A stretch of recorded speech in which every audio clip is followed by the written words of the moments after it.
আসসালামু আলাইকুম।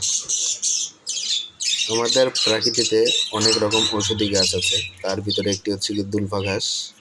পাখিদের সপ্তাহে ১ দিন বা মাসে ১ দিন চেষ্টা করবেন দুলফা ঘাস দেওয়ার।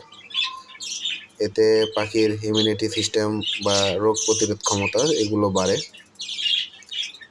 আপনি যদি প্রকৃতিতে যা আছে গাছগাছড়া এগুলো যদি খাওয়ান, পাখির ওষুধ খুবই কম লাগে। ঔষধ কোনোটা না খাওয়ালেও চলে। দেখেন আমার পাখি কিন্তু সবগুলো ঘাস খাচ্ছে। আমার পাখিকে আমি যা দিই সবই খায়। এগুলো অভ্যাস করানো লাগে।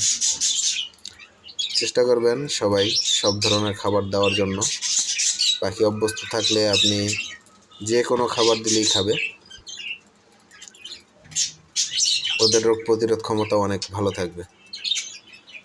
আমার পাখি কিন্তু সবগুলোই ঘাস খাচ্ছে। আমি চেষ্টা করি প্রতি সপ্তাহে ১ বার দেওয়ার। সবাই দোয়া করবেন পাখি যাতে সুস্থ থাকে। এই শীত আসছে, সবাই পাখির প্রতি খেয়াল রাখবেন। সবাইকে আসসালামু আলাইকুম।